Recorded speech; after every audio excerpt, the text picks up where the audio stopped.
नमस्कार। न्यूज के इकलौते फैमिली शो न्यूज की पाठशाला में आप सभी का बहुत स्वागत। मैं हूं सुशांत सिन्हा। ये वो पाठशाला जहां सबकी क्लास लगती है। और सबसे पहले आपको रोज की तरह बता दूं कि आज कौन कौन सा चैप्टर खोलने वाला हूं।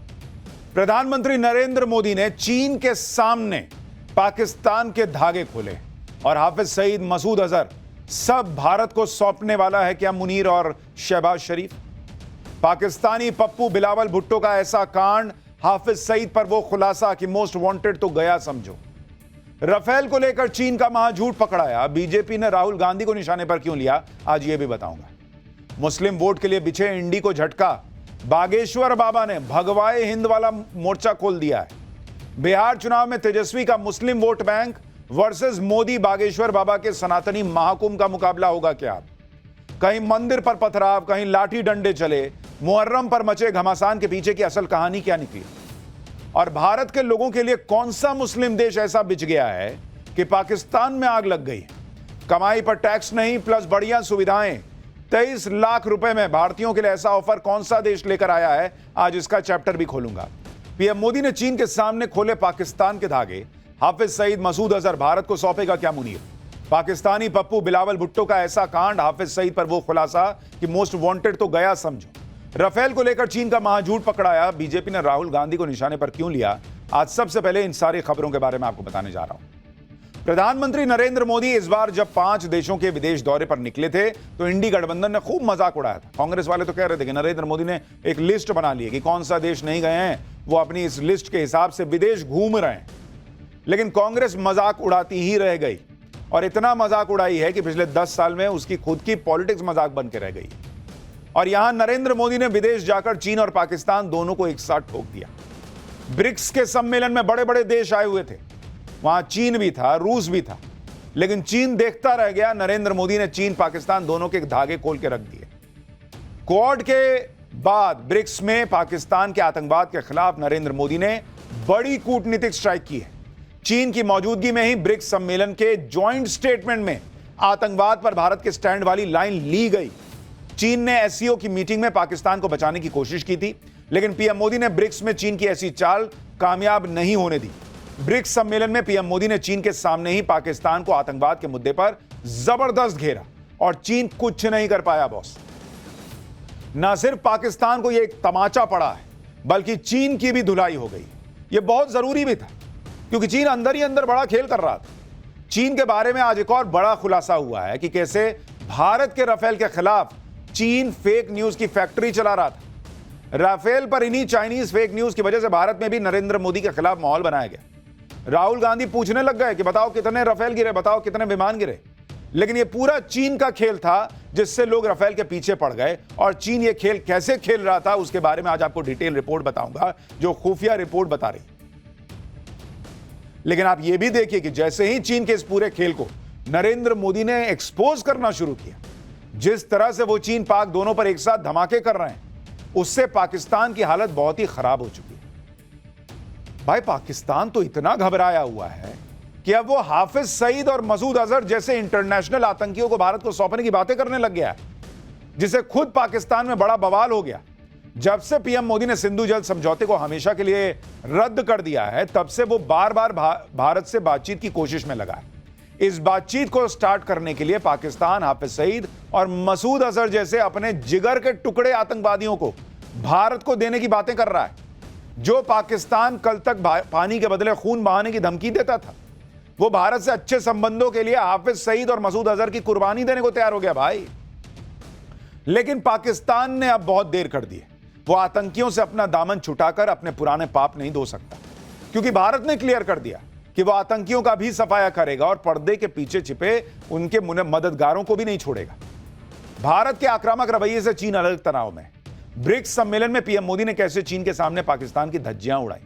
जो हमने आपको बताया था कि जिनपिंग गायब हो गया, भाई जिनपिंग नहीं आया ब्रिक्स में, वो भी बड़ी खबर है। कैसे हाफिज सईद और मसूद अजहर को लेकर पाकिस्तान में बवाल मच गया है, चीन की चोरी पकड़ी गई है, जिसके जरिए वो भारत के खिलाफ साजिश रच रहा था। आज आपको सब दिखाऊंगा। चीन सोच रहा था कि वो ब्रिक्स सम्मेलन में पाकिस्तान को बचा लेगा। अरे बॉस, ये नया भारत है, ये नरेंद्र मोदी हैं, पाकिस्तान को बख्शने के मूड में है ही नहीं।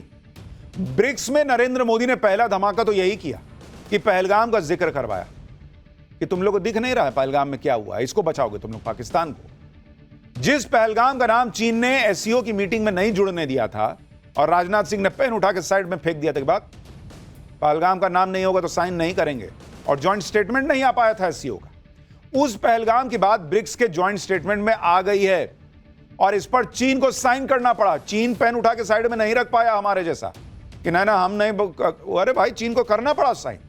चीन से नरेंद्र मोदी ने साइन करवा लिए। ब्रिक्स के ज्वाइंट स्टेटमेंट में कहा गया कि 22 अप्रैल को पहलगाम में हुए आतंकी हमले की कड़े शब्दों में निंदा करते हैं। हर तरह के आतंकवाद के खिलाफ एकजुट होकर लड़ने की बात कही गई। इससे cross border terrorism, terror financing और आतंकियों को पनाह देने वालों के खिलाफ भी एक्शन लेने की बातें हुई। स्टेटमेंट में कहा गया कि जो भी आतंकी गतिविधियों में शामिल है और आतंकियों को सपोर्ट करते हैं, सबको न्याय के दायरे में लाकर एक्शन होना होगा। ये वही लाइन है जो नरेंद्र मोदी कहते आ रहे हैं कि अब पाकिस्तान की सरकार, वहां की सेना और आतंकियों को अलग करके नहीं देखेंगे। सेम बात जो है वो ब्रिक्स के ज्वाइंट स्टेटमेंट में आई है कि भाई जो मदद करेगा उसको भी ठोकना होगा। ब्रिक्स देशों ने कहा कि आतंकवाद के खिलाफ जीरो टॉलरेंस होना चाहिए। आतंकवाद के खिलाफ लड़ाई में डबल स्टैंडर्ड नहीं चलेगा। साथ ही यूएन की तरफ से घोषित आतंकी और आतंकी संगठनों पर सख्त एक्शन लेने की बात कही गई। यानी ज्वाइंट स्टेटमेंट तो ब्रिक्स का था, चाइना सामने बैठा हुआ था, लेकिन चल वहां नरेंद्र मोदी की रही थी, भारत की रही थी। जो हम कह रहे हैं वही होगा। ब्रिक्स के ज्वाइंट स्टेटमेंट में ये सारी बातें भारत के पक्ष में गई। ये बातें भारत कहता आया है। इसमें यूएन की तरफ से घोषित आतंकियों का भी जिक्र है और सबको पता है कि आतंकी कौन है और इन्होंने कहां पनाह ली हुई है। अहम बात यह भी है कि ब्रिक्स में चीन का बहुत प्रभाव भी है। चीन अक्सर अपने पैतरों से पाकिस्तान के आतंकियों को बचाता आया है, लेकिन ब्रिक्स में पीएम मोदी ने चीन की एक नहीं चलने दी। यहां तक कि वो ईरान, जिसके लिए पाकिस्तान युद्ध में कूदने की बातें कर रहा था, उस ईरान ने भी ब्रिक्स में आतंकवाद के मुद्दे पर भारत का साथ दे दिया भाई। क्योंकि ईरान को दिखा कि उधर से अमेरिका हमको मार रहा था और ये मुनीर वहां जाकर लंच कर रहा था और ऑर्डर ले रहा था कि हाँ बताइए ना ट्रंप साहब क्या करना है। ईरान को नहीं दिख रहा है, सब दिखता है इन लोगों को कि पाकिस्तान जो है वो किसी का नहीं है। पैसा मिले वो लेट जाता है, कहीं भी बिछ जाता है जमीन पर, पैर पकड़ लेता है। ब्रिक्स सम्मेलन से ही पीएम मोदी ने चीन को भी समझा दिया कि आतंकवाद पर पाकिस्तान को जो साइलेंट सपोर्ट कर रहे हो ना, वो हम देख रहे हैं, भारत की कड़ी नजर है उस पर और ये ज्यादा चलने नहीं देंगे हम लोग। ब्रिक्स सम्मेलन में पीएम मोदी ने आतंकवाद के खिलाफ एकदम सख्त स्टैंड लेते हुए कहा कि आतंकवाद पर दोहरा रवैया नहीं चलेगा। आतंकियों पर प्रतिबंध लगाने में हिचकना नहीं चाहिए भाई। आतंकी है, बैन करो उसको। आतंकवाद के पीड़ित और गुनहगारों को एक तराजू पे कैसे रखोगे तुम भाई? पर्सनल या पॉलिटिकल फायदे के लिए आतंकवाद पर कोई भी साइलेंट सपोर्ट मंजूर नहीं होगा। आतंकवाद से लड़ने के लिए ब्रिक्स देशों को क्लियर और एकजुटता वाला स्टैंड लेना चाहिए। यानी नरेंद्र मोदी ने कह दिया भाई कि तुम पाकिस्तान को जो है वो भीख दे दे के वहां अपना रोड बना लो, इंफ्रास्ट्रक्चर बना लो और फिर पाकिस्तान को बचाओ, ये नहीं चलेगा। अगर चीन को यह बात समझ आए तो ठीक है, लेकिन ऐसा लगता नहीं कि चीन इतनी जल्द सुधरेगा। ऑपरेशन सिंदूर के दौरान भी चीन ने पर्दे के पीछे से पाकिस्तान को सपोर्ट और इंटेलिजेंस इनपुट देकर जो खेला किया था, उसका खुलासा सेना ऑलरेडी कर चुकी है कि वहां से वो चीन बता रहा था अपने सैटेलाइट से देख देख के कि देखो भारत मारने वाला। सबसे बड़ी बात तो यह है कि चीन इतना बताता रहा फिर भी भारत मारता रहा। तो तुम्हारे बचाने से क्या हो गया? तुम्हारा ना हथियार चलाना पाकिस्तान रोक पाया हमको। अब चीन की और चोरी पकड़ी गई। अब खुलासा यह हुआ है कि ऑपरेशन सिंदूर के दौरान चीन ने जानबूझकर भारत के खिलाफ फेक न्यूज फैलाई। खबर है कि चीन ने जानबूझकर फ्रांस के फाइटर जेट राफेल की इमेज को बर्बाद करने के लिए उसके खिलाफ एक कैंपेन चलाया। ऑपरेशन सिंदूर के दौरान पाकिस्तान ने भारत के 3 राफेल जेट गिराने का दावा ठोक दिया। इसी दावे को चीन ने हवा दी और राफेल की परफॉर्मेंस पर सवाल उठाते हुए ऑनलाइन कैंपेन चला दिया झूठा। इस कैंपेन में वायरल पोस्ट, राफेल के गिरने की फर्जी तस्वीरें, एआई जनरेटेड कंटेंट और गेम चलता है, वीडियो गेम, उसके वीडियो डाल के बता दिए ये लोग सोशल मीडिया पे, देखो राफेल गिर गया, और उसको असली की तरह दिखा दिया। ऑपरेशन सिंदूर के दौरान चीन के हथियारों की वाहवाही करने के लिए भी 1000 से ज्यादा सोशल मीडिया अकाउंट खोलेगा। चीन के इस कैंपेन का असर यह हुआ कि भारत में कई लोग पाकिस्तान के झूठ के झांसे में आ गए। लेकिन भारत में राफेल पर हुई राजनीति की बात तो आगे करूंगा। अभी चीन की बात जरूरी है, जिसके फेक न्यूज की फैक्ट्री का भंडाफोड़ फ्रांस ने कर दिया। क्योंकि चीन भारत के साथ साथ फ्रांस के सबसे प्रतिष्ठित राफेल फाइटर जेट की परफॉर्मेंस को टारगेट कर रहा था। इसलिए फ्रांस ने कई दिनों की जांच के बाद चीन के खेल का गेम ओवर कर दिया। फ्रांस की खुफिया रिपोर्ट से चीन की चालबाजी पकड़ी गई। भारत और राफेल के खिलाफ कैंपेन चलाने के लिए चीन इस हद तक चला गया कि उसने दूसरे देशों को भी गुमराह करने की कोशिश की। चीन ने अपने दूतावास के जरिए उन देशों को राफेल खरीदने से रोकने की कोशिश की जिन्होंने फ्रांस को राफेल का ऑर्डर दे दिया था या ऑर्डर देने की सोच रहे थे। आप सोच रहे हैं कितना पर्दे के पीछे गेम चलता है। आर्म्स लॉबी काम करती है भैया, बहुत अथाह पैसा इनके पास, ये लोग खेल करते हैं। चीन को लगा कि मेरा हथियार फूट गया तो फूट गया, राफेल को बदनाम कर दो, भारत में मोदी के खिलाफ मोर्चा खुली जाएगा और वहां जो है हम जो है अपना हथियार बेच देंगे। राफेल को कह के गया 2 करोड़ का प्लेन है। चीन के दूतावास में मौजूद डिफेंस से जुड़े अधिकारियों ने दूसरे देशों के अधिकारियों से मीटिंग में यही नैरेटिव चला दिया कि भारतीय एयरफोर्स ने जो राफेल खरीदे थे वो युद्ध में तो बेकार साबित हुए। राफेल की परफॉर्मेंस पर सवाल उठाने के साथ साथ ही चीन ने इन देशों को यह भी झूठ बेच दिया कि राफेल के मुकाबले उनके जेट कहीं ज्यादा बेहतर है। चीन का पर्दाफाश करते हुए फ्रांस की डिफेंस मिनिस्ट्री ने कहा कि राफेल को इसलिए टारगेट किया गया ताकि चीन के विमान को बेहतर साबित किया जा सके। फ्रांस के लिए राफेल सिर्फ एक फाइटर जेट नहीं है बल्कि उसकी डिफेंस इंडस्ट्री का पिलर है। इसलिए जब ऑपरेशन सिंदूर के दौरान चीन ने राफेल के खिलाफ फर्जी कहानियां गढ़नी शुरू की तो फ्रांस अलर्ट हो गया। फ्रांस ने इसकी जांच शुरू कर दी और ये फर्जी कहानियां सामने आ गई कि भाई कहां से आ रही हैं, सब पता चल गया। पता चला ये तो चीन कर रहा है। दरअसल जब से भारत ने राफेल खरीदा है तब से चीन इसी ताक में है और उसकी ताकत देखकर चिढ़ा हुआ है और सोचता है कि कैसे राफेल को बदनाम करे। राफेल को डाउनग्रेड करने के पीछे एक वजह यह भी है कि इसके अलावा हथियार मार्केट में चीन अपना दबदबा बनाना चाहता है, खुद को डिफेंस एक्सपोर्ट का बड़ा हब बनाना चाहता है और इसके लिए चीन किसी भी हद तक जाने को तैयार है। क्योंकि यह खुलासा हुआ है कि जब इंडोनेशिया ने फ्रांस को 18 और राफेल खरीदने का ऑर्डर दिया तो चीन ने इंडोनेशिया को इस बात के लिए उकसाया कि भाई और ज्यादा राफेल ना खरीदो, क्या कर रहे हो। फ्रांस के बजाय चीन के सस्ते और टिकाऊ फाइटर जेट खरीदने के लिए बोला। इसी बीच खबर आई कि इंडोनेशिया चीन के J-10 फाइटर जेट खरीद सकता है। आप सोचिए चीन कैसा देश है कि वो अपने फाइटर जेट बेचने के चक्कर में दूसरे देशों के ऑर्डर कैंसिल कराने जैसी साजिशें रच रहा है। चीन की यह बौखलाहट इस वजह से भी बढ़ गई होगी क्योंकि ऑपरेशन सिंदूर में जिस तरह से भारत ने चीन के हथियारों को कबाड़ बनाया था, भाई उससे चीन हथियार मार्केट में उसकी बड़ी फजीहत हुई और अपनी फजीहत को ढकने के लिए चीन ने राफेल को टारगेट करना शुरू कर दिया। जब चीन की पोल खुल गई और उसके चेहरे से नकाब उतर गया तो चीन अलबला गया। फ्रांस की खुफिया एजेंसी की रिपोर्ट पर चीन ही सवाल उठाने लगे कि चीन के विदेश मंत्रालय की तरफ से कहा गया कि उन्हें इस बात की कोई जानकारी नहीं है। तुम्हारे बिना जानकारी क्या हो रहा है। चीन के रक्षा मंत्रालय की तरफ से कहा गया कि फ्रांस के जो दावे हैं वो अफवाह हैं। चीन हमेशा बहुत जिम्मेदारी के साथ मिलिट्री एक्सपोर्ट में फैसले लेता है। चीन और जिम्मेदारी, पूरी दुनिया में कोरोना फैला दिए तुम्हारी जिम्मेदारी का सबसे बड़ा सबूत तो वो था और तुम जिम्मेदारी की बात कर रहे हो। चीन वो देश है जो फाइटर जेट का जवाब फाइटर जेट से नहीं फेक न्यूज से देता है और चीन इसी में माहिर है। राफेल के खिलाफ चीन ने जो फर्जी कहानियां चलाई उस पर भारत में भी कई लोगों ने यकीन कर लिया। आज जब यह खुलासा हुआ कि राफेल के खिलाफ अफवाह फैलाने के पीछे चीन था तो इस खुलासे के बाद बीजेपी ने राहुल गांधी को घेर लिया। बीजेपी कह रही है कि चीन के मिलिट्री टेक के प्रति राहुल गांधी का अजीब जुनून है। कई बार राहुल गांधी संसद के अंदर और बाहर दोनों जगह चीन के मिलिट्री हार्डवेयर के पक्ष में बोलते आए। साल 2021 में लोकसभा के अंदर उन्होंने यह पूछा था कि भारतीय force Chinese style surveillance drone का इस्तेमाल क्यों नहीं करती। राहुल गांधी ने लद्दाख स्टैंड ऑफ के दौरान चीन की सेना की रणनीति की तारीफ की थी। साल 2023 में लंदन में राहुल गांधी ने यह दावा किया था कि चीन टेक्नोलॉजी की रेस में जीत रहा है और राहुल गांधी ने इस बात पर जोर दिया था कि भारत को भी चीन के मिलिट्री इनोवेशन से सीखना चाहिए। साल 2022 में बंद कमरे में डिफेंस एक्सपर्ट से चर्चा के दौरान राहुल गांधी ने बॉर्डर पर चीन की तरह की टैक्टिकल ड्रोन्स के डिप्लॉयमेंट पर भी जोर दिया था। चाहे भारत की सशस्त्र सेनाओं को कमजोर करना हो या दुश्मन के मॉडल को बढ़ा चढ़ाकर पेश करना हो, राहुल गांधी देशभक्ति के मामले में गलत पक्ष की तरफ खड़े होने में माहिर हैं, यह बीजेपी कह रही है। एक हफ्ते में यह दूसरा मौका है जब चीन के चेहरे से नकाब उतर गया। लेकिन सवाल बीजेपी भी पूछ रही है भाई कि राहुल गांधी का स्क्रिप्ट क्यों मैच करता है चीन से।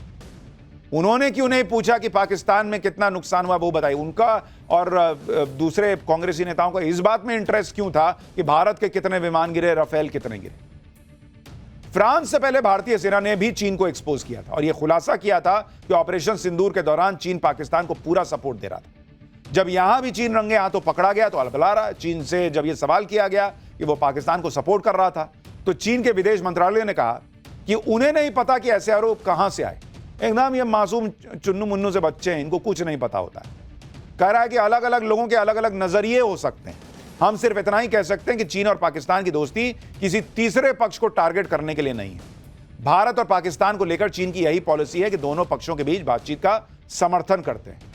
पाकिस्तान जैसे भिखारी देश से तुमने बिना भारत को टारगेट किया करने की मंशा लिए हुए दोस्ती कर रखी है, उसको इतना पैसा हवा में दे रहे हो तुम। चीन जो सफाई दे दे, लेकिन इससे वो अपनी चालबाजी ढक नहीं पाएगा। चीन ने पर्दे के पीछे रहकर ऑपरेशन सिंदूर के दौरान जो हिमाकत की है, पीएम मोदी उसका पूरा हिसाब करने में लगे हुए हैं। पीएम मोदी ने चीन को एक नया झटका दिया। प्रधानमंत्री के सिर्फ एक हैप्पी बर्थडे बोल देने से चीन तिलमिलाया हुआ है। दरअसल पीएम मोदी ने तिब्बती बौद्धों के आध्यात्मिक गुरु दलाई लामा को उनके जन्मदिन पर विश कर दिया, ये हैप्पी बर्थडे। पीएम मोदी ने उनकी लंबी उम्र और स्वस्थ जीवन की कामना कर दी। पीएम मोदी ने कहा कि वो 1.4 बिलियन भारतीयों के साथ मिलकर दलाई लामा को उनके 90वें जन्मदिन पर हार्दिक शुभकामनाएं देते हैं। इतना ही नहीं, दलाई लामा के जन्मदिन समारोह में शामिल होने के लिए केंद्रीय मंत्री किरण रिजिजू भी हिमाचल प्रदेश गए थे। अब इसी में चीन एकदम से चिढ़ गया, उसने विरोध जता दिया, आंतरिक मामलों में दखल बताया। चीन की तरफ से कहा गया कि तिब्बत से जुड़ा मामला चीन के लिए संवेदनशील है, भारत को इसका ख्याल रखना चाहिए। तुम ख्याल रखते हो, पाकिस्तान को हथियार देते हो, पाकिस्तान को अपने सैटेलाइट से बताते हो कि भारत कहां मार रहा क्या मार रहा। वो तो हमारी काबिलियत है भारत की कि तुम्हारे बताने के बाद जहां मन किया वहां मार दिए फिर भी। लेकिन तुमने सोचा था कि तुम क्या कर रहे हो? चीन कह रहा है कि भारत को समझदारी से काम लेना चाहिए। तुम समझदार हो?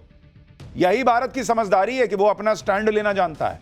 इस मुद्दे का इस्तेमाल चीन के आंतरिक मामलों में दखल देने के लिए नहीं करना चाहिए, यह चीन भारत को समझा रहा है। चीन दलाई लामा को एक खतरे के रूप में देखता है। चीन का आरोप है कि दलाई लामा धर्म की आड़ में शिंजियांग को चीन से अलग करने की कोशिश कर रहे हैं। चीन तिब्बत को शिंजियांग कहता है। तिब्बत चीन की दुखती रग है, जिस पर भारत ने पूरा का पूरा पांव रख के मसल दिया है, ताकि चीन को यह समझ में आए कि वो दूसरे देशों के मामले में टांग अड़ाएगा ना, तो टांग खाली तुम्हारे पास नहीं है, हमारे पास भी है। फिर तुम्हारी नस पर रख देंगे ना, तो एकदम से मुंह से ड्रैगन जैसा आग निकलेगा तुम्हारे। ऑपरेशन सिंदूर के बाद से जो बिलावल भुट्टो, ये तो चीन की बात हुई, पाकिस्तान का भी तो सुनिए।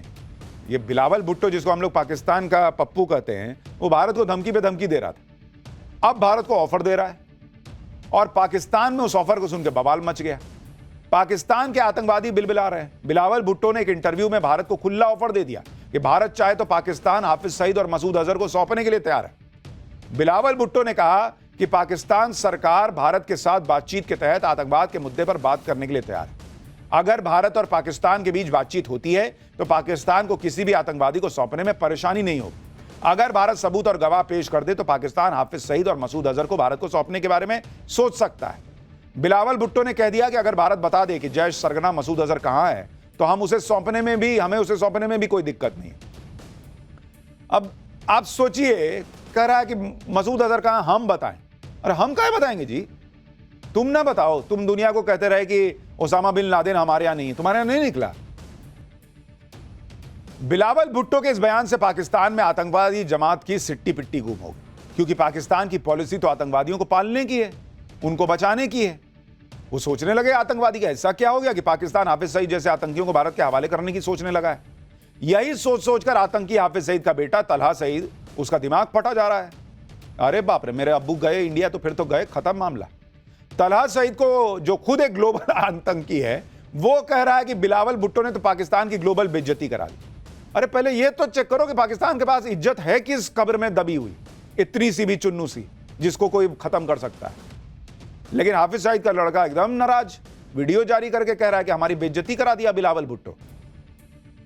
मेरी तो एक इच्छा ये जानने की है कि ये जब वीडियो जारी कर रहा था ये हाफिज सईद का लड़का, इसने पीछे इतनी किताबें रखी थी, उसमें पढ़ता क्या है? लक्षण तो पढ़े लिखे जैसे है नहीं इसके। उसमें क्या बम बनाने के नुस्खे सिखाए गए हैं क्या? या आतंकी कैसे बनाना ये सिखाने की किताबें रखा हुआ है? ये वही आतंकी तलहा सईद है जो अभी कुछ दिन पहले कह रहा था कि पाकिस्तानी हुकूमत तो हाफिज सईद को भारत के हवाले करने की सोच नहीं सकती। तलहा सईद का ये कॉन्फिडेंस कहां से आ रहा था, अब ये भी समझिए। पाकिस्तान ने लश्कर तैयबा और जैश ए मोहम्मद दोनों को बैन कर रखा है, लेकिन दोनों ही आतंकी संगठनों के आतंकवादी पाकिस्तान में खुले में घूमते हैं। पाकिस्तान कहता है कि उसके यहां पे कोई आतंकी ठिकाना ही नहीं है, लेकिन भारत ने ऑपरेशन सिंदूर में लश्कर और जैश के आतंकी ठिकानों पर पिन पॉइंटेड अटैक करके उनकी लोकेशन पूरी दुनिया को बता दी कि देखो यहीं पे था। पाकिस्तान में 26/11 मुंबई टेरर अटैक के मास्टरमाइंड हाफिज सईद को 2019 में 33 साल की सजा सुनाई गई, लेकिन उसके बेटे तलहा ने हाल ही में दावा किया कि हाफिज सईद बेहतरीन जिंदगी जी रहा है और शानदार वक्त गुजार रहा है। और पाकिस्तान तो ओसामा बिन लादेन के लिए भी कहता था कि हमको तो पता ही नहीं था कि ओसामा बिन लादेन यहां है। जब इस तरह से पाकिस्तान हाफिज सईद, मसूद अजहर जैसे आतंकियों को पाल के बैठे आए, तो फिर अचानक पाकिस्तान कहने लगे कि हाफिज और मसूद को भारत को सौंप देगा। इससे तो पाकिस्तान के आतंकियों में खलबली मचेगी। पाकिस्तान में खलबली ही नहीं मची, वहां तूफान आ गया। बिलावल भुट्टो की दम भर धुलाई हो रही है। पाकिस्तान को तो अपने आतंकी इतने प्यारे हैं कि उसे हजम ही नहीं हो रहा कि जिन आतंकियों को वो नाज नखरे उठाकर भी सहता है, उन्हें भारत को सौंपने का विचार भी बिलावल के दिमाग में कैसे आ गया भाई। इमरान खान की पार्टी पीटीआई कूद गई मैदान में। वो कह रही है कि बिलावल भुट्टो ने एक बार फिर बता दिया है कि वो बच्चा है। पीटीआई ने सवाल किया है कि आखिर बिलावल भुट्टो भारत को खुश क्यों कर रहे हैं। हाफिज सईद और मसूद अजहर को भारत के हवाले करने का बयान बिलावल ने किसके कहने पर दिया? क्या शहबाज सरकार भी हाफिज सईद और मसूद अजहर को भारत के हवाले करने पर विचार कर रही है क्या? यह इमरान खान की पार्टी तुरंत आई कि तुम नहीं खड़े हो रहे आतंकी के साथ तो हम खड़े हो जाएंगे। वहां तो आतंकी के साथ खड़े होने की मारामारी है भाई। इमरान खान की पार्टी बिलावल भुट्टो को बच्चा बताने लगी तो हाफिज सईद का आतंकी बेटा तलहा सईद बिलावल की हैसियत पूछ रहा है। पाकिस्तान में मचे इस बवाल के बीच पाकिस्तान के प्रधानमंत्री शहबाज शरीफ की खामोशी बहुत कुछ बता रही है। बिलावल भुट्टो की पार्टी पाकिस्तान पीपल्स पार्टी यानी पीपीपी पाकिस्तान की गठबंधन सरकार में शामिल है। पीपीपी के समर्थन के बगैर शहबाज सरकार सत्ता में रह नहीं सकती। पीपीपी पाकिस्तान के दो प्रांतों सिंध और बलूचिस्तान में सरकार चला रही है। बिलावल के पिता आसिफ अली जरदारी पाकिस्तान के राष्ट्रपति हैं। इतना ही नहीं, भारत के ऑपरेशन सिंदूर के बाद पाकिस्तान की इमेज को ठीक करने की जिम्मेदारी भी बिलावल भुट्टो के पास ही है। बिलावल पाकिस्तान के उन सांसदों के डेलीगेशन को लीड कर रहे हैं जो दुनिया में घूम घूम कर आतंकवाद पर सफाई दे रहे हैं। और वहां जाके वो भाई बोल आया कि हम तो हाफिज सईद को सौंप देंगे। तो वहां आतंकी डर गए कि भाई इसकी तो सरकार में हिस्सेदारी है, इसके बिना सरकार गिर जाएगी। कहीं ऐसा ना हो कि जो पाकिस्तान ईरान का साथ नहीं दिया वहां भूल गया ईरान को, हमको भी भूल जाए और हाफिज सईद को भारत को सौंप दे। पाकिस्तान में हाफिज सईद और मसूद अजहर के खिलाफ बोलने का मतलब है कि अपना काम तमाम कर लेना। लेकिन बिलावल भुट्टो अगर यह बात जानते हुए भी हाफिज सईद और मसूद अजहर पर बोल रहा है तो इसका मतलब यही निकाला जा रहा है कि बिलावल से यह बयान दिलवाया जा रहा है और इसके पीछे पीएम मोदी का डर और ऑपरेशन सिंदूर पार्ट 2 का खौफ भी है। क्योंकि मोदी कह चुके हैं कि पाकिस्तान से जब भी बातचीत होगी आतंकवाद के मुद्दे पे होगी। पाकिस्तान को अगर बात करनी है तो सबसे पहले हाफिज सईद और मसूद अजहर जैसे आतंकियों को भारत को हवाले करो। और मोदी ने दुटू कह रखा है कि अब भारत के लोगों का खून और सिंधु नदी में पानी एक साथ तो बहेगा नहीं। यही वजह है कि अब पाकिस्तान घुटनों पर है। बिलावल भुट्टो धमकी देने की बजाय ऑफर दे रहा है। कुछ दिन पहले तक कह रहा था कि भारत ने पानी नहीं छोड़ा तो खून की नदियां बहेंगी। अब कह रहा है कि तुम पानी मत छोड़ो, हम हाफिज सईद और मसूद अजहर को तुमको सौंप देते हैं, पुराना हिसाब किताब छोड़ो। पाकिस्तान की पब्लिक को ही नहीं, पाकिस्तान की सरकार और फौज को भी अब समझ आ रहा है कि हाफिज सईद और मसूद अजहर जैसे आतंकवादी फूके हुए कारतूस हो चुके हैं जो अब पाकिस्तान के किसी काम के नहीं है। और हमने आपको पाठशाला में ही बताया था कि पाकिस्तान में अब पहलगाम अटैक के मास्टरमाइंड सैफुल्लाह कसूरी को लश्कर तैयबा में हाफिज सईद की जगह लेने के लिए चुना जा चुका है। हमने आपको हाफिज सईद का वीडियो भी दिखाया था जिसमें वो बहुत बूढ़ा और बीमार दिख रहा था। अब ये बूढ़ा बीमार मरियल सा हाफिज सईद किसके काम का हो सकता है? तो वो सोच रहे हैं कि देख के खत्म करो, हमारे दुनिया में नाम भी हो जाएगा कि हम आतंकी को सौंप दिए भारत को और मोदी का गुस्सा भी थोड़ा कम हो जाएगा। अब बिलावल भुट्टो के बयान का एक मतलब यह भी निकाला जा रहा है कि लाइबिलिटी बन चुके हाफिज सईद से पीछा छुड़ाने के लिए पाकिस्तान उसे भारत को सौंप सकता है। बिलावल भुट्टो के मुताबिक पाकिस्तान हाफिज सईद के साथ संसद हमले के मास्टरमाइंड मसूद अजहर को भी सौंपने के लिए तैयार है। लेकिन यहां एक ट्विस्ट है। बिलावल का दावा है कि हाफिज सईद तो जेल में है, लेकिन मसूद अजहर कहां है उनको नहीं पता है। यानी ऑपरेशन सिंदूर में अपने 14 परिवार वालों और रिश्तेदारों की मौत पर आंसू बहाने वाला मसूद अजहर अब अकेला पड़ गया। या हो सकता है कि मसूद अजहर को भी समझ में आ गया होगा कि अब फौज और सरकार से कोई उम्मीद रखना बेकार है। शायद इसलिए मसूद अजहर कह रहा था कि काश मैं भी मर जाता। ऐसे में मुमकिन है कि मसूद अजहर अपनी जान बचाने के लिए खुद ही पाकिस्तान से भाग गया हो, या असीम मुनीर ने खुद उससे कहा हो कि जान बचानी तो भाग जा कहीं छुप जा। आप देखिए कि बिलावल ने भी हिंट दिया है कि मसूद अजहर अफगानिस्तान भाग गया होगा, लेकिन इस दावे से तालिबान भड़क गया। सूत्रों के मुताबिक तालिबान सरकार को लगता है कि आतंकी मसूद अजहर के अफगानिस्तान में छिपे होने की अफवाह फैलाई जा रही है। पाकिस्तान चाहता है कि भारत और अफगानिस्तान के बीच दरार पैदा की जाए। तालिबान सरकार के मुताबिक यह वैसे ही है जैसे उसामा बिन लादेन पाकिस्तान में छिपा था और उसे अमेरिका अफगानिस्तान में ढूंढ रहा था। यानी अभी बिलावल भुट्टो के ऑफर में कई झोल हैं और भारत भी अब किसी झांसे में ना आने वाला। और ऑपरेशन सिंदूर के जरिए भारत ने दिखा दिया है कि आतंकियों का सफाया करने के लिए वो पाकिस्तान के भरोसे नहीं बैठने वाला। भारत को जब लगेगा पाकिस्तान के अंदर घुसकर आतंकियों का सफाया हो जाएगा और पाकिस्तान जैसा देश आतंकी सौंप देगा, खत्म ही हो जाएगा। ये सब खाली नौटंकी करता है दुनिया को दिखाने के लिए कि हम थोड़ा सीरियस हैं, लेकिन भाई पैनिक में तो ये लोग आ ही जाते हैं। पाठशाला में अब अगला चैप्टर, मुस्लिम वोट के लिए बिछे इंडी को झटका, बागेश्वर बाबा ने भगवाए हिंद वाला चैप्टर खोल दिया है। बिहार चुनाव में तेजस्वी का Muslim vote bank versus Modi Bageshwar Baba के सनातनी महाकुंभ का मुकाबला होगा क्या? कहीं मंदिर पर पथराव, कहीं लाठी डंडे चले। मुहर्रम पर मचे घमासान के पीछे की असल कहानी क्या है, अब इसका चैप्टर खोल रहा हूं। साल का सबसे बड़ा चुनाव बिहार में होने वाला है और इस चुनाव में सबसे बड़ा टेस्ट इस बात का होगा कि हिंदू जातियों के नाम पर बटा रहेगा या हिंदू एकजुट हो पाएगा। क्योंकि एक तरफ तो इंडी गठबंधन वाले खुला खेल रहे हैं भाई, मुस्लिम वोट बैंक के पॉलिटिक्स कर रहे हैं, वक्फ कानून को डस्टबिन में डालने जैसी बातें चल रही हैं, कहीं शहाबुद्दीन जैसे गैंगस्टर और क्रिमिनल के लिए अमर रहे के नारे खुल के लग रहे हैं।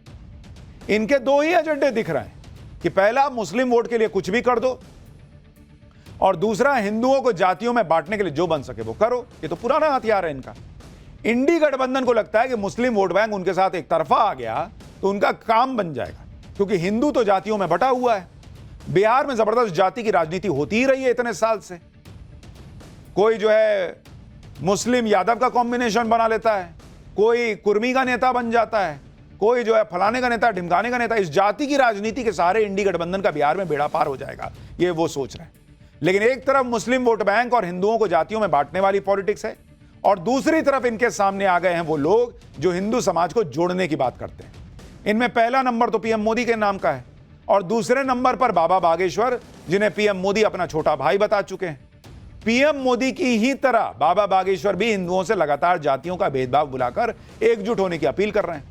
और अब बिहार में तो बाबा बागेश्वर ने हिंदू एकता से आगे बढ़ते हुए गजवाए हिंद का मुकाबला करने के लिए भगवाए हिंद का नारा दे दिया है। वो इंडी गठबंधन के डायरेक्ट टारगेट पर आ गए। मौका था पटना में हुए सनातन महाकुंभ का।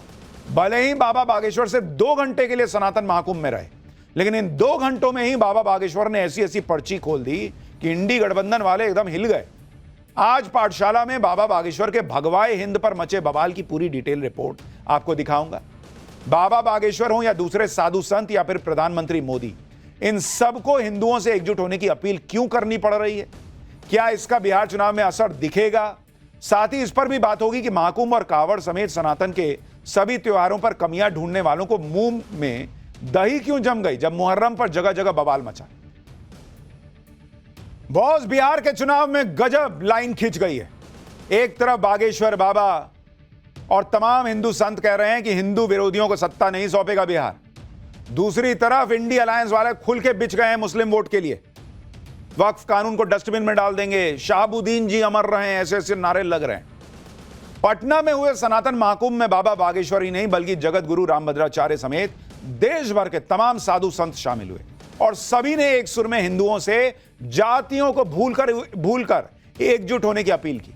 पटना की पसीने से तरबतर करने वाली गर्मी के बीच बाबा बागेश्वर ने सनातन विरोधियों को ऐसी खरी खोटी सुनाई कि सबके अलग से पसीने छूट गए। बिहार में जल्दी ही विधानसभा चुनाव होने और इसलिए बाबा बागेश्वर के पटना पहुंचने से सियासी गलियारों में गर्मी बढ़ गई।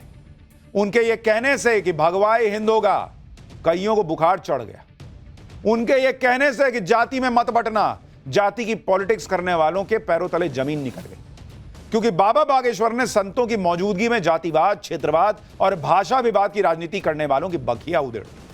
बाबा बागेश्वर ने गजवाए हिंद के जवाब में लोगों को भगवाए हिंद का संकल्प लेने के लिए कह दिया। बाबा बागेश्वर खुलकर बोलते हैं और उन्होंने भगवाए हिंद क्या कहा, पूरा इंडी गठबंधन बाबा बागेश्वर पर टूट पड़ा। कांग्रेस कह रही है कि बंटवाए हिंद हो रहा है, इसको रोकना होगा, और आरजेडी कह रही है कि देश किसी के ज्ञान से नहीं चलेगा।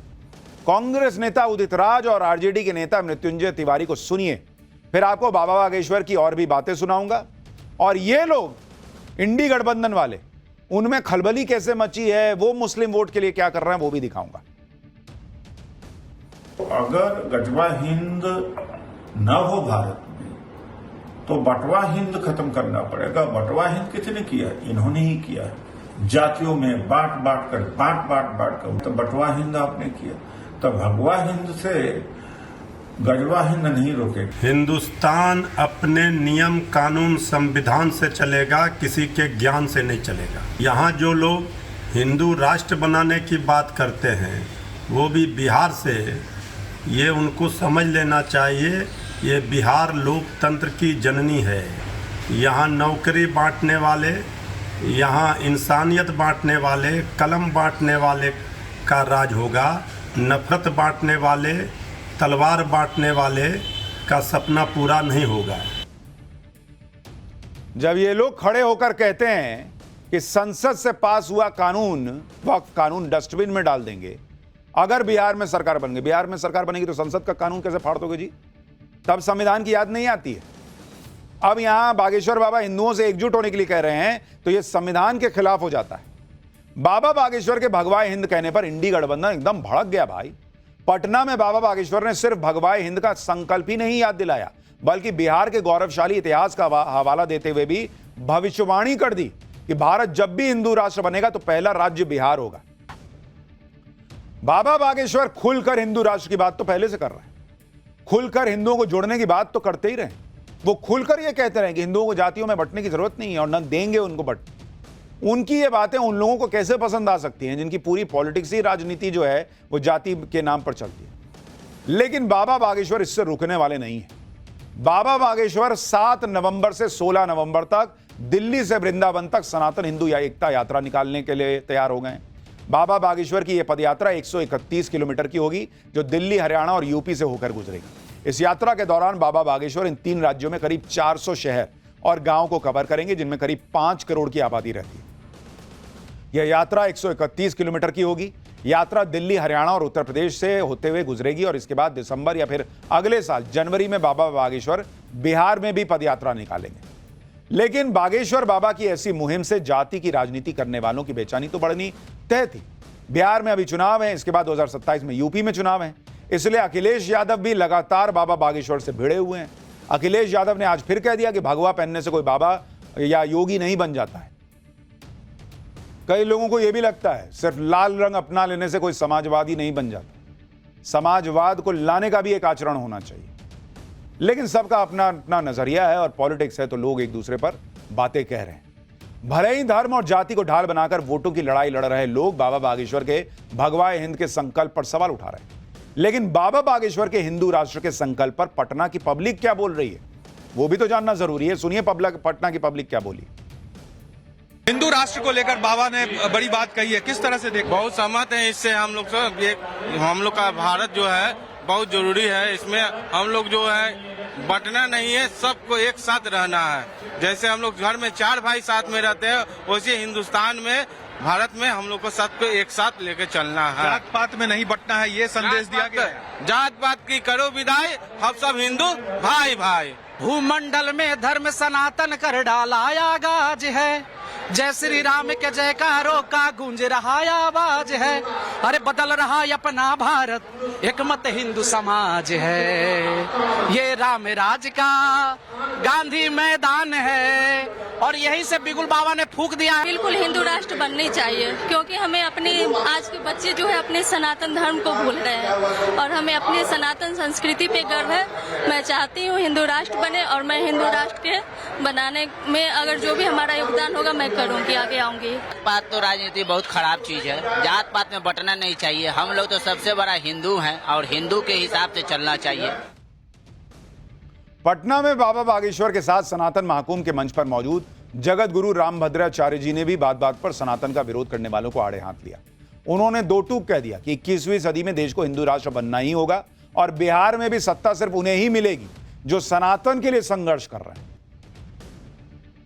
अब यह भी देखिए कि जो इंडी गठबंधन बाबा बागेश्वर के भगवाए हिंद पर बवाल मचाए बैठा है, हिंदुओं से एकजुट होने की अपील पर सवाल उठा रहा है, उस इंडी गठबंधन को उस वक्त कोई परेशानी नहीं होती जब आरजेडी के नेता तेजस्वी यादव मुस्लिम वोट बैंक को खुश करने के लिए गैंगस्टर क्रिमिनल रहे शाहबुद्दीन अमर रहे के नारे लगाते हैं। जबकि ये वही शाहबुद्दीन है जिसका 1990 से 2005 के बीच लालू और राबड़ी के शासन को जंगलराज की पहचान दिलाने में बड़ा रोल रहा। उस दौर में बिहार में हत्या, अपहरण और रंगदारी जैसे क्राइम चरम पर थे। शाहबुद्दीन को उस दौर में सीवान में डर का पर्याय माना जाता था। तेजस्वी यादव की इस नारेबाजी को बीजेपी ने बिहार में मुहर्रम के दौरान भड़की हिंसा की वजह बताया। बीजेपी आईटी सेल के प्रमुख अमित मालवीय ने ट्वीट किया कि तेजस्वी यादव ने हाल ही में मंच से शाहबुद्दीन जिंदाबाद के नारे लगवाए और उसके तुरंत बाद ही बिहार में अराजक तत्वों ने मुहर्रम के जुलूस की आड़ में हिंदू समाज पर हमले शुरू कर दिए। मोतिहारी में ऐसी एक घटना में अजय यादव की नृशंस हत्या कर दी गई। तेजस्वी यादव जो खुद यादव समाज से आते हैं, उन्होंने अब तक इस हत्या पर एक शब्द नहीं बोला। क्या राजद की राजनीति में मुस्लिम तुष्टीकरण इतना हावी हो गया है कि यादव समाज की जान की कोई कीमत नहीं रह गई? मुहर्रम के नाम पर हाल के दिनों में बिहार के कई जिलों में हुई हिंसा उसी शहाबुद्दीन वादी मानसिकता का परिणाम है जिसे तेजस्वी यादव मन से महिमा मंडित कर रहे हैं। यह अमित मालवीय ने ट्वीट किया। बीजेपी मुहर्रम के दौरान भड़की जिस हिंसा के लिए तेजस्वी यादव को जिम्मेदार ठहरा रही है उसकी तस्वीर भी आगे दिखाऊंगा। पहले यह भी देखिए कि तुष्टीकरण की राजनीति के लिए और अपने वोट बैंक को खुश करने के लिए आरजेडी कैसे किसी भी हद तक जाने को तैयार दिख रही है। इन दो तस्वीरों को देखिए। पहली तस्वीर इसी साल फरवरी की है जब प्रयागराज में महाकुंभ चल रहा था। उस वक्त जब लालू यादव से महाकुंभ पर सवाल पूछा गया तो उन्होंने बिना देर लगाए महाकुंभ को फालतू बता दिया था, जिस पर साधु संतों ने नाराजगी भी जताई थी। और दूसरी तरफ मुहर्रम की तस्वीर देखिए। लालू यादव के घर पर तजिया जुलूस पहुंचा। राबड़ी देवी ने ताजिए का स्वागत किया और अपनी बेटी के साथ मिलकर ताजिए की पूजा की और जल भी चढ़ाया। लालू यादव भी कुर्सी पर बैठकर जुलूस में शामिल लोगों के करतब देखते नजर आए। लालू यादव ने अपने घर पर जुलूस का स्वागत किया, इसका उन्हें पूरा अधिकार है। लेकिन सवाल तब उठता है जब हिंदुओं की आस्था के महाकुंभ को आप फालतू कहते हैं। आप भी महाकुंभ पर दिया लालू यादव का वो बयान सुनिए। कुंभ में सर जिस तरह से भीड़ बढ़ रही है, अरे सब कुंभ का क्या कोई मतलब है? फालतू है कुंभ। तो इनकी नजर में कुंभ फालतू है और ताजिए का स्वागत कर रहे हैं। अरे कीजिए, दोनों का कर दीजिए। कुंभ को फालतू बोलने की क्या जरूरत थी? जो इंडी गठबंधन सनातन से जुड़े त्योहारों में छोटी सी घटना होने पर आसमान सिर पर उठा लेता है, चाहे वो महाकुंभ में मची भगदड़ हो या फिर कावड़ यात्रा में हिंदुओं की आस्था से खिलवाड़ रोकने के लिए दुकानों पर नेम प्लेट लगाने का फरमान हो, वही इंडी गठबंधन मुहर्रम के दौरान हुए बवाल और हुड़दंग पर आंखें बंद करके बैठ जाता है, सन्नाटे में चला जाता है। अब देखिए कि मुहर्रम के जुलूस के दौरान बिहार के कटिहार में महावीर मंदिर पर पथराव करने का आरोप लग रहा है। भागलपुर में जुलूस के दौरान दो गुट आपस में भिड़ गए, जमकर लाठी डंडे चले, 8 लोग घायल हो गए। अररिया में भी मुहर्रम के जुलूस के दौरान दो गुटों में पत्थरबाजी हुई। मुजफ्फरपुर में मुहर्रम जुलूस के दौरान फिलिस्तीनी झंडा लहराने का आरोप है। जमुई में जुलूस निकलने के दौरान हिंसक झड़प में आधा दर्जन लोग घायल हो गए। ऐसी ही हुड़दंग की तस्वीरें बिहार के दूसरे इलाकों से भी आई, यूपी से भी आई, लेकिन सब पर इंडी गठबंधन के नेताओं ने एक शब्द नहीं बोला। लेकिन हिंदू एकता की बात क्यों हो रही है, बाबा बागेश्वर और दूसरे साधु संत हिंदुओं से एकजुट होने की अपील क्यों कर रहे हैं, इसे समझना भी जरूरी है। पिछले दिनों ही देश भर में हिंदू लड़कियों को टारगेट कर मुस्लिम बनाने की बड़ी साजिश का पर्दाफाश भी हुआ है और शुरुआती जांच में पता चला है कि हिंदुओं के धर्मांतरण का यह घिनौना काम 1, 2 या 3 साल से नहीं 40 साल से चल रहा है। हिंदू लड़कियों के धर्मांतरण के लिए लाखों के पैकेज तय किए गए थे। यूपी के बलरामपुर में पुलिस ने धर्मांतरण के इस घिनौने खेल के मास्टरमाइंड झांगुर बाबा उर्फ जलालुद्दीन को भी गिरफ्तार किया है। उसकी सहयोगी नीतू उर्फ नसरीन भी सलाखों के पीछे पहुंच चुकी है। जांच आगे बढ़ी तो धर्मांतरण के इस धंधे में करोड़ों के लेन देन का खुलासा हुआ, जिसके लिए मास्टरमाइंड झांगुर बाबा ने फर्जी संस्थानों के नाम पर 40 से अधिक बैंक अकाउंट खुलवाए हुए थे। इन बैंक अकाउंट्स में करीब 100 करोड़ की फंडिंग का खुलासा हुआ। आरोप है कि हिंदू लड़कियों के धर्मांतरण के लिए संगठित गिरोह तैयार किया गया था। जाति के हिसाब से लड़कियों के धर्मांतरण का रेट फिक्स किया गया था। ब्राह्मण ठाकुर लड़कियों के धर्मांतरण के लिए 15 से 16 लाख रुपए का रेट था। झांगुर बाबा ने 40 बार पाकिस्तान समेत कई इस्लामिक देशों की यात्राएं भी की थी। सुनिए झांगुर बाबा के इस काले का खेल पर यूपी पुलिस क्या बता रही है। अलग अलग बिरादरी की लड़कियों के कन्वर्जन के लिए अलग अलग अमाउंट दलालों को दिए जाते हैं और साथ ही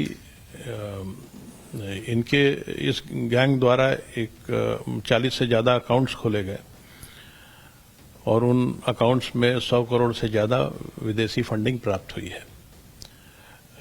विस्तृत जांच के बाद एसटीएफ द्वारा एक मुकदमा पंजीकृत कराया गया, जिसकी इन्वेस्टिगेशन एटीएस यूपी द्वारा किया जा रहा है।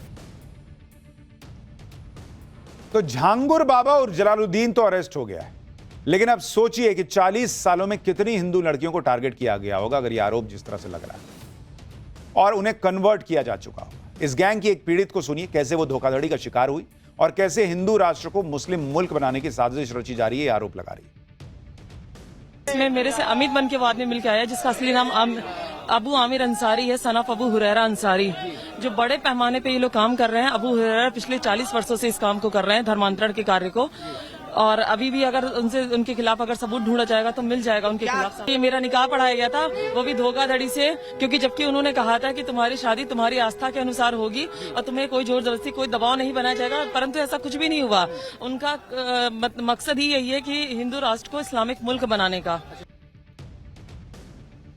खैर, ये सब जो चल रहा है वो आपको दिखा रहा था ताकि आपको पता रहे कि क्यों बार बार बागेश्वर बाबा, जगतगुरु रामभद्राचार्य जी और तमाम दूसरे साधु संत जो है वो ये कहते हैं कि भाई जाति में मत बंटो। क्यों नरेंद्र मोदी कहते हैं कि जाति में मत बंटो। और अब ये पॉलिटिक्स बिहार में पहुंची है और देखिए वहां क्या होता है।